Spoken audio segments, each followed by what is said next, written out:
Bendiciones a todos, Dios los bendiga. Bueno, vamos a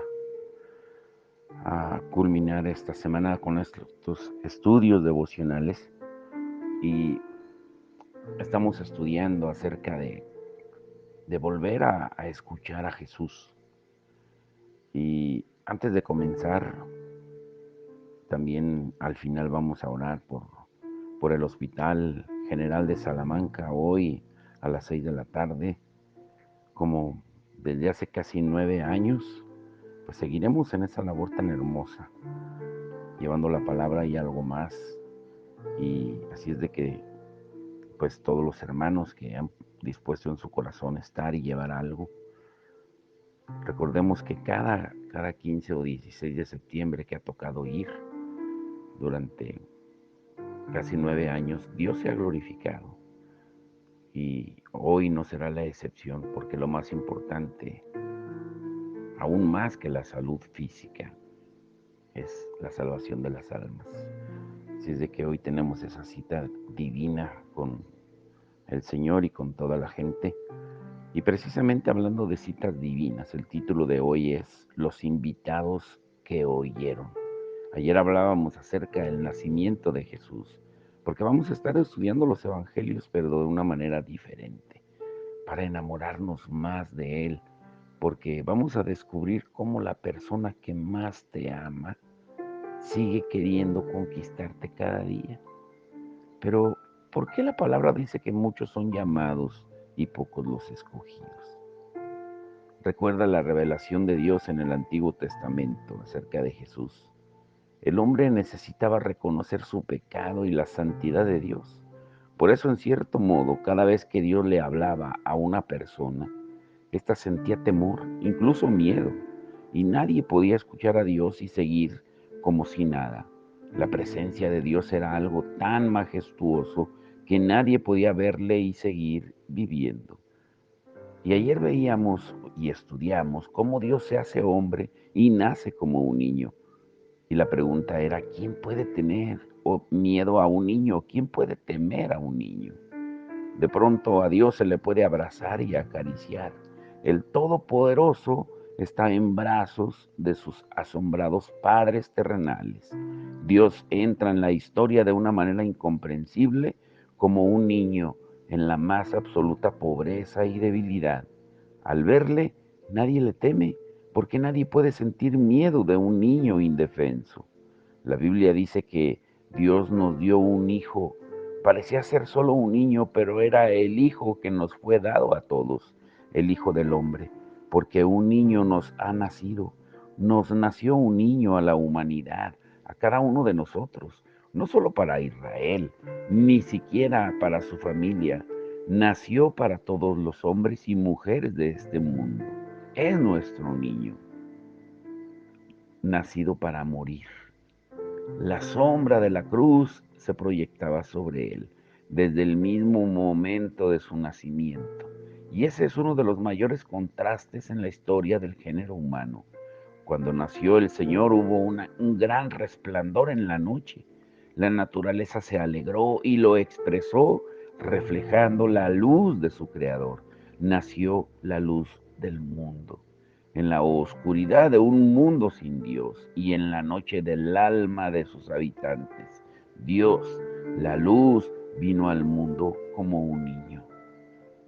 Y cuando murió el Señor, la oscuridad se manifestó en el momento que la luz del día brillaba en todo su esplendor. El que era la luz entregó su vida de una manera voluntaria en la cruz. El universo se oscureció por la muerte de su creador. La luz decidió morir para quitar el pecado del mundo, para vencer para siempre a las tinieblas, para que no haya oscuridad en la vida de los hombres.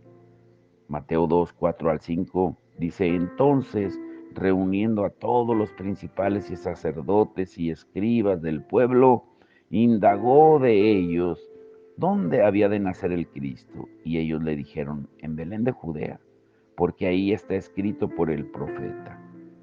Los sacerdotes y los escribas eran los encargados de enseñar al pueblo. Conocían la ley a la perfección y por lo tanto sabían dónde tenía que nacer el Mesías. Ellos eran quienes debían estar esperando la manifestación del reino de Dios, porque ese era su trabajo, aunque debería ser mucho más que eso. En su corazón debían anhelar día tras día que el Mesías apareciese. Sin embargo, estaban a pocos kilómetros de distancia de donde había nacido y no quisieron ir a ver si era cierto. Sabían que los profetas estaban en lo cierto y que la palabra de Dios siempre es verdad, pero sus vidas no cambiaron por ello. Tan cerca del Señor y ni siquiera fueron a verlo. Quizá no le amaban tanto. Puede que realmente no lo estuvieran esperando o simplemente se encontraban tan cómodos con su posición y su religión que no querían cambiar nada. Tuvieron la oportunidad de conocer al rey y no quisieron. Estaban al lado de donde habían nacido el Mesías y ni siquiera se acercaron para verlo. Estaban demasiado ocupados, tan ocupados en las cosas de Dios, que no quisieron ver a Dios mismo. No hay mucha diferencia con respecto a lo que ocurre el día de hoy. Casi todos conocen la historia y saben que la Navidad es en esencia el nacimiento del Señor Jesús. Pero la Navidad muchas veces es vanidad. Las mismas letras, ¿no es verdad? Navidad y vanidad. O sea, si Dios no está presente en la Navidad, todo lo demás sobra. Si Jesús no es el centro de nuestros pensamientos ni de nuestro corazón, todo acaba desvaneciéndose como el humo. Si cada vez que le recordamos no nos postramos en adoración a Él, admirando los planes de Dios y abrazando con todo nuestro corazón a ese niño, no sabemos lo que es la Navidad. Puede que conozcamos la historia, pero nada nos conmueve. Preferimos nuestra comodidad.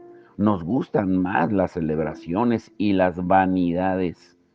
Nos encantan los servicios religiosos que hacemos para recordar lo que sucedió en Belén hace muchos años, los musicales, las predicaciones, los cultos, los adornos, pero no somos capaces de caminar ni siquiera un poco para encontrarnos con el Señor. La frase con la que el Señor Jesús retrató a esos mismos dirigentes, solo unos años más tarde nos llena de temor y no nos gustaría que el maestro dijese lo mismo de nosotros. Es más, sería fatal que lo hiciera. Por eso, pidámosle a Dios que no solo en la época de Navidad, sino en todos los momentos, de todos los días de nuestra existencia, Él sea lo más importante. Que no tenga que señalarnos a nosotros como señaló a los religiosos de su época en Juan 5:38. Y su palabra no la tenéis morando en vosotros, porque no creéis en aquel que Él envió.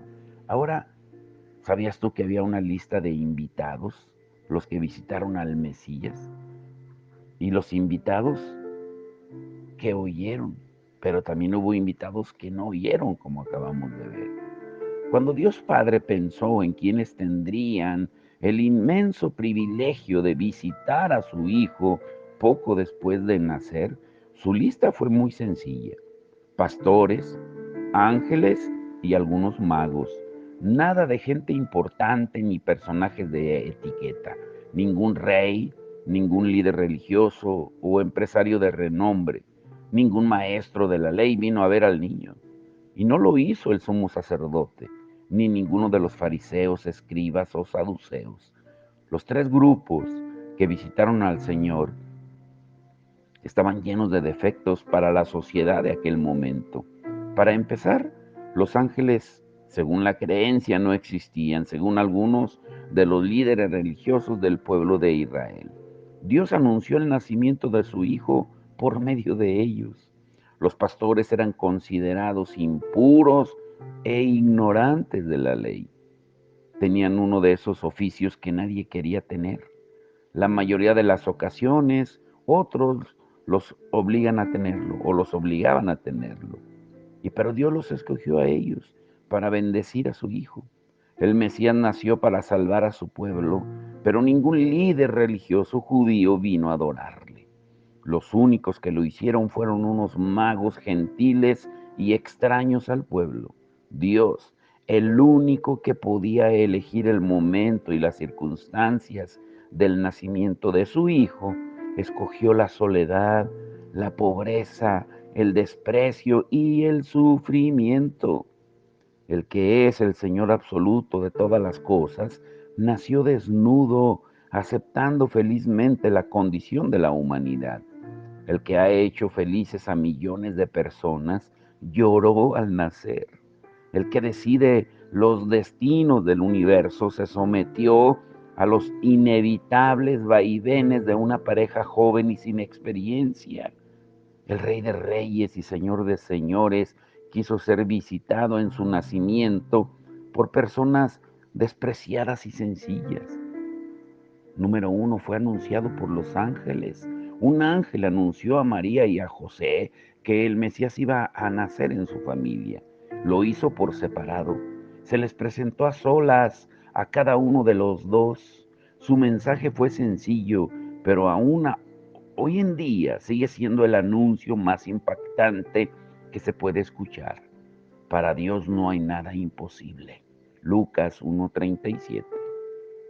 Los ángeles anunciaron el nacimiento a los pastores y más tarde se aparecieron también a los magos. Proclamaron la gloria de Dios y celebraron la alegría en las alturas y la paz en el corazón de los hombres. Un ángel vuelve a hablarle a José después del nacimiento para que tome al niño y a su madre y los lleve a Egipto. Y un ángel les anuncia más tarde que Herodes ha muerto para que puedan volver a casa, en Mateo 2:13 y Mateo 2:19.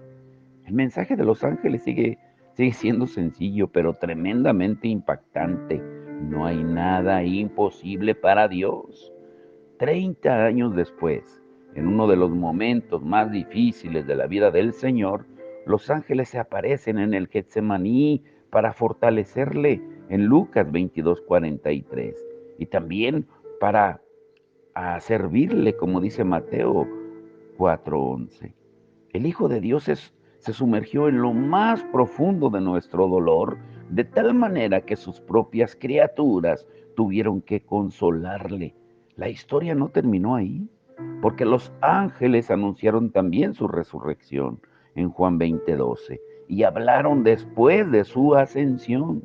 Habían proclamado su primera venida y de la misma manera dijeron a los discípulos y las mujeres que él iba a volver en Hechos 1.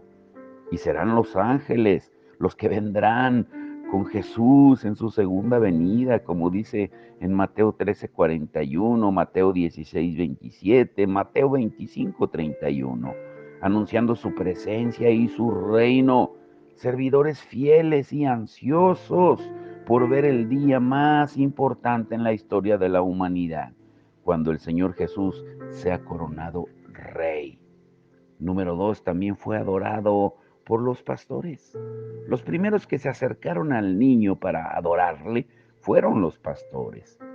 Esa fue otra de las ideas absolutamente increíbles de Dios, porque fue el Creador quien quiso que los ángeles les anunciaran el nacimiento del Mesías.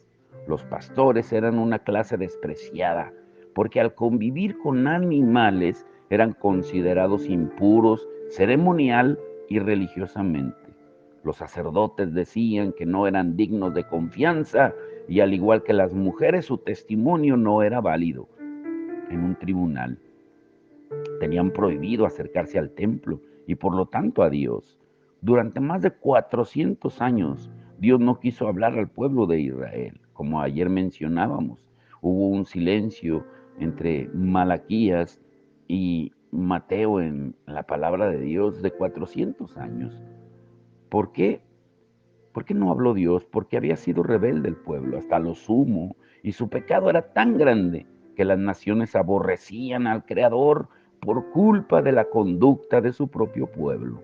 Y cuando llegó el momento en el que Dios proclamó el nacimiento de su Hijo, el día más importante en la historia de la humanidad, no se apareció a los escribas, a los fariseos, a los levitas o a los sacerdotes del templo, se lo anunció a los pastores. Y cuando ellos escucharon a los ángeles, fueron a toda prisa al pesebre. No solo obedecieron, sino que lo hicieron rápido, se emocionaron y supieron emocionar a los demás. Sabían que estaba pasando algo grande. No les importó en absoluto que los religiosos dijeran que ellos eran impuros y que no podían acercarse a Dios.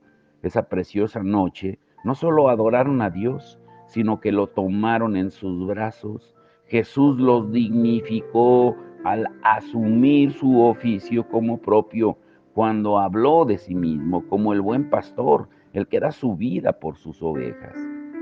Y número 3, también fue admirado por aquellos magos de Oriente.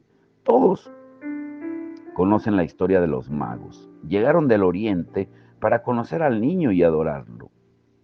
Dedicaron meses enteros a un viaje complicado y lleno de dificultades para entregar sus regalos al Mesías. No les importó, porque todo les parecía poco con tal de encontrarse con el Salvador. Y sucedió algo que casi pasa inadvertido. Los magos se presentaron delante de Herodes para preguntarle dónde había nacido Jesús. Herodes quiso utilizarlos porque su maldad y su orgullo eran tan grandes que no quería dejar con vida al que había nacido rey. Creía que nadie podía ser rey sino él. Dios conocía sus intenciones, así que después de que los magos encontraron y adoraron al Mesías, el Señor hizo que los ángeles se les aparecieran para que no volvieran a Herodes y regresaran a sus casas por otro camino. En Mateo 2, del 1 al 12. Tan sencillo como eso, no volver por el mismo camino. Y déjame decirte algo, que no es posible ver a Jesús y regresar de la misma manera. No se puede estar a solas con el Salvador y volver por el mismo camino. Ese momento tiene que ser el más importante de nuestra historia. La visita al Mesías lo cambia todo. Muchos de nosotros hubiésemos dado cualquier cosa por haber visto a ese niño, estoy seguro.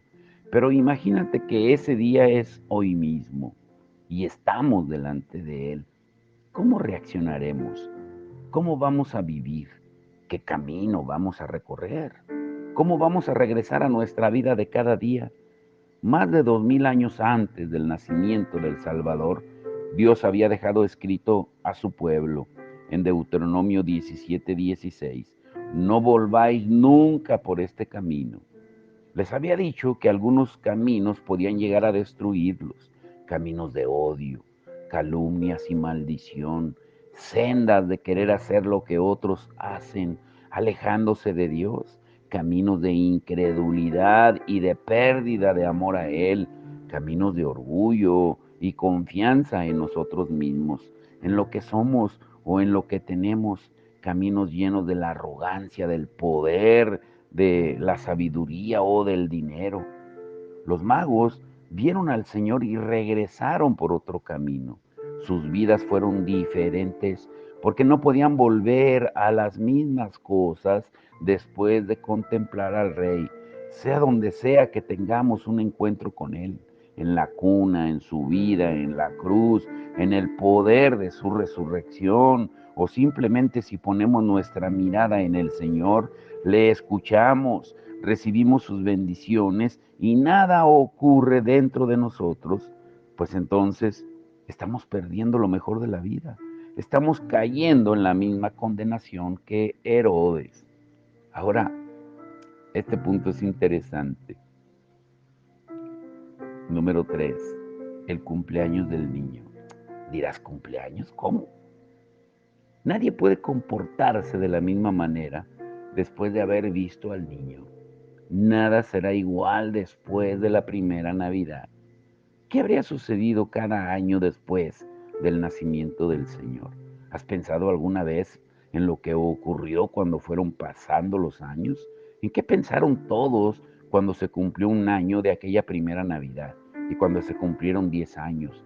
¿Qué sucedió en cada cumpleaños del Señor? ¿Lo celebraron? ¿Recordaron ese día? José fue capaz de soportar toda la vergüenza del mundo por amor a Jesús. En un primer momento quiso dejar a María en secreto, es decir, vivir con ella, pero sabiendo que nunca podría ser su mujer. La amaba demasiado para abandonarla. No le importaron las burlas que recibiría de todos cuando le tomaron por un hombre engañado y tonto. Menos le importaron esas burlas al afirmar su fe, reconociendo que todo lo que sucedía era parte del plan de Dios. Cada año recordaría su decisión delante de Dios y lo difícil que habían sido esos momentos. Pero al mismo tiempo, cada año sería para él una señal palpable de cómo Dios había guiado todas las circunstancias y le había escogido precisamente a él. José fue un padre admirable. La vida fue muy dura para María, mucho más de lo que nosotros pensamos. Y creo que no podemos siquiera imaginarlo, porque en los años siguientes no volvió a aparecer ningún ángel para explicarle lo que estaba pasando. El cielo permaneció en silencio mientras el niño crecía. Nunca más tuvo una visión espiritual para certificar que ese niño seguía siendo el Mesías. Nunca más pudo asegurar su certeza de que todo era real y así despejar las dudas de si todo sería solo fruto de un sueño. María aprendió a seguir amando a Dios y confiando en Él, a pesar de no volver a tener respuesta a muchas de sus preguntas. Fue una madre admirable. Y los pastores, los más jóvenes, llegaron a escuchar que aquel niño se había convertido en un hombre extraordinario. Quizá llegó a oídos de algunos de ellos que el mismo Mesías decía que él era el buen pastor. Ellos sabían que era el Hijo de Dios. Los ángeles lo habían anunciado cuando era solo un niño. Pero con el paso del tiempo pensaban, un Mesías que no hace nada extraordinario en 30 años, un Mesías que es despreciado por su pueblo, un Mesías que muere en una cruz. Los magos siempre esperaban que algo grande sucediera.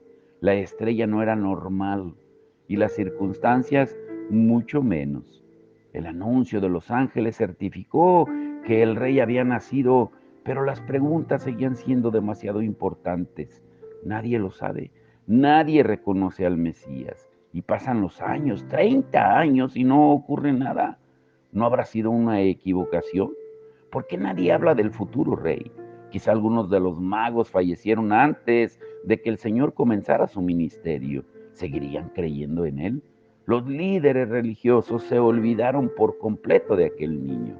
Un día, cuando se presentó en el templo y comenzó a hacer preguntas, ninguno de ellos se dio cuenta de que era el mismo niño de Belén. Más tarde, cuando Jesús comenzó su ministerio público, alguien recordó cómo había nacido. No dijo nada sobrenatural sobre él, más bien lo contrario. Todos comenzaron a llamarle hijo de prostitución. Jamás admitieron que Dios estaba escribiendo la historia. Jamás creyeron en lo que Dios estaba haciendo. Eran los responsables de la religión, pero desgraciadamente jamás conocieron nada de Dios, a pesar de que Dios estaba derrochando su gloria por todas partes. Aquel niño era Dios hecho hombre, toda la gloria visible de Dios estaba en él, nada más ni nada menos. La gloria profetizada cientos de años antes, cuando Isaías tuvo una revelación personal de Dios y vio al santo, santo, santo. La Biblia dice que el profeta vio la gloria que tenía con el Padre antes de venir a esta tierra. Una gloria que probaba que Jesús era Dios mismo junto con el Padre y el Espíritu. En Juan 12:41 dice, esto dijo Isaías, porque vio su gloria y habló de él.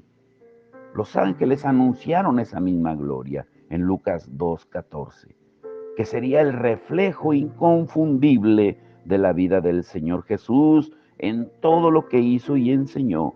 Y Juan se siente incapaz de encontrar las palabras exactas para expresar lo que todos vieron cuando escribe, y el Verbo se hizo carne y habitó entre nosotros, y vimos su gloria, como del unigénito del Padre, lleno de gracia y de verdad, en Juan 1:14. La misma gloria de Dios se manifestó no solo en la vida del Mesías, sino también en su resurrección. Llenará el mundo cuando el Señor Jesús vuelva. Entonces aparecerá en el cielo la señal del Hijo del Hombre, y entonces todas las tribus de la tierra harán duelo y verán al Hijo del Hombre que viene sobre las nubes del cielo con poder y gran gloria, en Mateo 24:30. Porque Dios ha establecido que su gloria sea eterna. El cielo está lleno de la gloria del Salvador. Mateo 25:31 dice: pero cuando el Hijo del Hombre venga en su gloria y todos los ángeles con él, entonces se sentará en el trono de su gloria. En ese momento nosotros, invitados a disfrutar de esa gloria, Dios nos llama a vivir una vida incomparable. Somos invitados a disfrutar de esa gloria eterna, majestuosa, abundante, una vida disfrutada en la presencia de nuestro Salvador, una vida llena de gloria. Y no importa lo que algunos quieran ofrecernos o lo que otros piensen que estamos perdiendo, el mundo entero no puede compararse con la belleza de vivir un solo momento cara a cara con nuestro Creador. Absolutamente todo pierde su brillo cuando vemos el rostro del Mesías. Ahora, escucha muy bien esto es hermoso. Hay una lista de invitados también, no solamente cuando nació, porque el Señor como anfitrión, Él invita a todos, pero no todos oyen. Por eso el título, ¿lo recuerdas cuál es el título de hoy? ¿Mm? Los invitados que oyeron. Imagínate que lees los evangelios por primera vez y que no conoces nada de la historia del Mesías. ¿Qué te llama más la atención? ¿Cómo definirías a Jesús? A mí lo que más me impresiona es que está siempre invitando. Si nosotros fuéramos dioses, nos pasaríamos la vida dándole órdenes a la gente. El Mesías, Dios hecho hombre, simplemente invita, quiere estar con todos, quiere disfrutar de nuestra presencia y que nosotros disfrutemos con Él. Por eso se acerca a todos. ¿Recuerdas estas palabras en Mateo 18:20? Porque donde están dos o tres reunidos en mi nombre, ahí estoy yo en medio de ellos. Eso lo dijo Jesús. Ahí estoy yo, dice, como quien está esperando que todos lleguen. Él es el que nos invita y nos espera cada vez que nos encontramos en su nombre. Él es el anfitrión que nos abre la puerta sonriendo y nos abraza cuando llegamos a su casa, el amigo que desea abrirnos su habitación para que descansemos y hablemos, para que seamos restaurados y animados en su amistad. Él jamás está ocupado para nosotros y nos espera siempre, como en la historia de David y Mefiboset en 2 de Samuel 9 del 6 al 13. El rey siempre tiene preparada la mesa para que vayamos a comer con él. Y recuerda esto, solo se cena con los íntimos y Jesús quiere cenar con nosotros, hablar y escuchar hasta el amanecer. Podemos tener comidas de negocios por placer o por otras razones, pero la cena en casa es solo para los mejores amigos, aquellos a los que no necesitas recordarles la hora de irse, porque puedes estar con ellos disfrutando de la conversación y la compañía hasta la madrugada. Jesús quiere cenar con nosotros, hablarnos, abrazarnos, consolarnos, saturarnos de su espíritu cuando estamos desanimados, conversar hasta el amanecer sin poder ir a dormir. Podemos pasar los mejores momentos de nuestra vida cenando con nuestro Señor. Por eso dice Apocalipsis 3:20, he aquí yo estoy a la puerta y llamo. Si alguno oye mi voz y abre la puerta, entraré a él y cenaré con él y él conmigo. Ahora, el último punto. Esto es hermoso. Los invitados a la gran cena, ¿quiénes son? En Lucas 14, 16 al 23 dice, Jesús respondió con la siguiente historia. Un hombre preparó una gran fiesta y envió muchas invitaciones. Cuando el banquete estuvo listo, envió a su sirviente a decirles a los invitados, vengan, el banquete está preparado. Pero todos comenzaron a poner excusas. Uno dijo, acabo de comprar un campo y debo ir a inspeccionarlo. Por favor, discúlpame. Otro dijo, acabo de comprar 5 yuntas de bueyes y quiero ir a probarlas. Por favor, discúlpame. Otro dijo, acabo de casarme, así que no puedo ir. El sirviente regresó y le informó a su amo lo que le habían dicho. Su amo se puso furioso y le dijo, ve rápido a las calles y callejones de la ciudad e invita a los pobres, a los lisiados, a los ciegos y a los cojos. Entonces su amo dijo, ve por los senderos y detrás de los arbustos y a cualquiera que veas, insístele que venga para que la casa esté llena. Jesús invita a todos, ese es su carácter, pero el hombre se excusa, rechaza la invitación de su creador y ese parece ser nuestro carácter. En aquellos tiempos, la invitación a una boda se hacía en 2 etapas. En el primer momento, el invitado decidía si aceptaba o no el convite, la invitación. Y la segunda invitación, solo para los que habían aceptado, servía para confirmar todos los detalles. El Señor contó esta historia para enseñarnos algo muy importante. Ellos habían aceptado la primera invitación y después se habían echado atrás. No quisieron comprometerse como en el día de hoy. Todo parece ir bien cuando necesitamos al Señor. Hasta los que se dicen ateos exclaman y buscan a Dios cuando se encuentran sin salida o cuando están desesperados. Y el problema comienza con el compromiso, con la segunda invitación, con el momento de decir a Dios que Él es lo más importante en la vida. Pero ¿por qué ponemos excusas? Fíjate que las disculpas eran terriblemente deshonestas e ilógicas. O sea, nadie compra un campo sin haberlo visto y examinado a fondo. Y aún en ese caso, improbable, es seguro que el campo seguiría ahí al día siguiente. Nadie invierte dinero en un animal de carga sin haberlo probado antes, como aquel que dijo de las yuntas. Y el tercero no quiso ir por haberse casado, cuando todos en el pueblo judío sabían que los jóvenes, por ley, dejaban de ir a la guerra y de trabajar durante el primer año de casados, por lo cual tenía todo el tiempo del mundo para ir. Y además, ¿por qué? ¿Por qué no llevar consigo a su esposa, a su mujer? O sea, nuestras excusas de hoy en día son iguales. Comprar un terreno hoy es hablar de las preocupaciones por el futuro, nuestros estudios, nuestra carrera, nuestro trabajo. Muchos creen que eso es lo más importante en su vida, sin darse cuenta de que todo lo que pueda venir mañana está en manos de Dios. No debemos darle más importancia a las matemáticas que a aquel que hizo los números como un pequeño pasatiempo. Dios nos regala el tiempo para todo. Nuestra mejor carrera no es un doctorado, aunque sea bueno, sino la carrera de la vida. Podemos aceptar la invitación y seguir estudiando. La necesidad de probar las 5 yuntas de bueyes explica nuestra preocupación económica, el afán por nuestro trabajo. Lo hemos oído muchas veces, voy a ocuparme de Dios cuando tenga un poco más de dinero y más tarde, cuando mis hijos sean un poco más mayores, lo haré, o cuando tenga una mejor posición económica.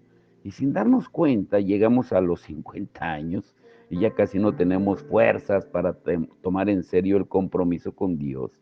Podríamos habernos comprometido 100% con el Señor, aunque siguiéramos trabajando.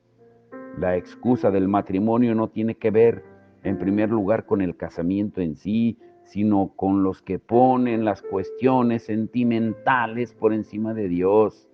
Las excusas que inventamos para traer a la presencia de Dios Pueden ser miles y muchas de ellas no parecen lógicas porque ninguna es válida. Muchos y muchas destrozan su vida cuando la unen con una mujer o un hombre que no ama a Dios, cuando se unen en yugo desigual. Cuando el Señor invita, la mejor manera de responder es llevando a toda la familia. Pero ¿cuáles son las excusas? Te voy a dejar con esto por hoy. ¿Cuáles son las excusas que, que damos hoy en día? Durante mucho tiempo yo consideré seriamente tomar nota de las excusas que muchas personas ponen para no seguir al Señor. Y algunas de ellas parecen más o menos serias, pero con el paso del tiempo todo se cae como un castillo de naipes al más mínimo soplo. Todos hemos utilizado excusas en ciertas ocasiones. La lista es interminable, pero estas son unas de las más comunes. Estoy muy ocupado, tengo mucho trabajo, estoy muy cansado. Todos son unos hipócritas. Perdería mi programa favorito de televisión. Mis amigos se reirían de mí. Es que me aburro. Pierdo el tiempo si voy. Es que no hay santidad en la iglesia porque van hasta en short. No me siento bien espiritualmente. No me siento bien físicamente. Estoy pasando un mal momento. Eso es cosa de los ancianos, de los pastores y de los responsables. Eso es cosa de los jóvenes. La gente se va a salvar igual si nosotros. La última vez se burlaron de mí. Yo doy buen ejemplo y es suficiente. Es que no me viene bien la hora. ¿Por qué no cambian el servicio? La última vez que fui ni siquiera me dieron las gracias. No estoy de acuerdo con lo que hacen. Es que hoy hay partido de fútbol y no quiero perdérmelo. Tengo un compromiso ya. Los que van no son mejores que yo. Yo voy los domingos y ya con eso hago suficiente. ¿Para qué voy a acompañarlos al hospital o a las comunidades? No estoy de acuerdo con los responsables de los ministerios. No voy porque ellos no predican el verdadero evangelio. Por eso no voy. Es que mi mujer no me deja ir.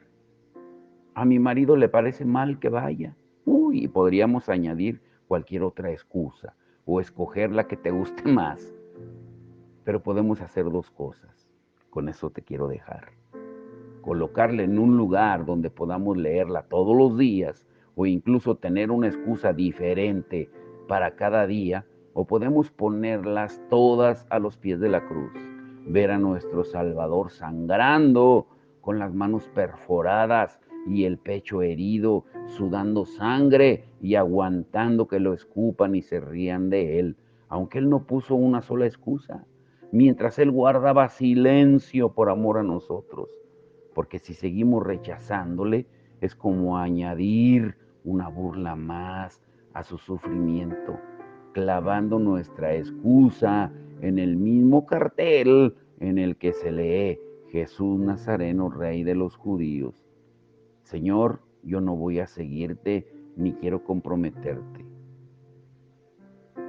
¿Qué necesitamos hacer para tomar en serio la invitación del Señor? ¿Qué necesitas tú para ser de los invitados que oyen? Bueno, eso lo estudiaremos la siguiente semana, porque seguiremos estudiando los evangelios a fondo. Necesitamos enamorarnos más de ese Jesús, pero para enamorarnos necesitamos oír, no solo escuchar. Padre, en el nombre de Jesús te damos gracias por tu amor y tu misericordia. Señor, gracias por tu amor que no merecemos, Señor. Gracias porque tú, Señor, eres el único que puede obrar en nuestra vida. Gracias por invitarnos cada día, porque esa invitación está siempre, Señor, en cada uno de nosotros. Nosotros decidimos si vamos o ponemos excusas. Señor, así como tú te revelaste desde tu nacimiento a gente humilde, Señor, y de todos los estratos sociales, porque Herodes se dio cuenta, los religiosos se dieron cuenta, los pastores, los magos, pero cada uno tomó su propia decisión. Hoy que cada uno de los que estamos escuchando tu palabra tomemos la decisión de oír tu invitación, Señor, que escuchemos y que oigamos también, Señor, lo que tú nos estás hablando. Te damos toda la gloria, Señor, y que no seamos como cuando Moisés estaba en el monte y que Josué le dijo, oigo algarabía como de fiesta, escucho algarabía como de fiesta. Y Moisés, que tenía los oídos espirituales con discernimiento, dijo, no, Josué, no es fiesta, es guerra, no, es guerra, dijo Josué, perdón. Y Moisés dijo, no, no es guerra, es fiesta lo que hay abajo. Muchas veces confundimos lo que está sucediendo en nuestras vidas. Pensamos que estamos en fiesta, pero hay guerra o estamos en guerra y en realidad debe de haber fiesta. Por eso tú nos dices, el que tenga oídos para oír, oiga. Señor, y hay algo que debemos de entender y que lo entenderemos el domingo, y es el sufrimiento en el plan tuyo. ¿Por qué el sufrimiento forma parte de tu plan, Señor? ¿Cómo podemos entender un poco la soberanía tuya? Ayúdanos, Señor, a entenderlo y a ponerlo por obra. Y hoy te rogamos, Señor, por el hospital de Valle de Santiago, de Salamanca, y también de Valle próximamente, Señor. Pero hoy en Salamanca que seas tú glorificándote, Señor, con todo lo que se va a llevar, que seas tú, Señor, sobre todo alimentando los corazones con tu palabra, y que el alimento solo sea el pretexto para darles el alimento verdadero, ese maná del cielo que eres tú, Señor. Que todos los que hayan dispuesto en su corazón, Señor, ser partícipes de esta obra de amor, que lo podamos hacer con alegría y regocijo. Porque como dice tu palabra en 1 Corintios 3, del 6 al 8, todos podemos ser útiles en el reino de Dios. Unos siembran, otros riegan, pero la gloria siempre será tuya, Señor. Por eso te damos todo el honor y la gloria el día de hoy, y que tú te glorifiques también en el servicio del domingo, Señor, con esa celebración, exaltando tu nombre, Señor. Juntos en armonía, compartiendo también los alimentos. Te damos toda la gloria en el nombre de Jesucristo. Amén y amén.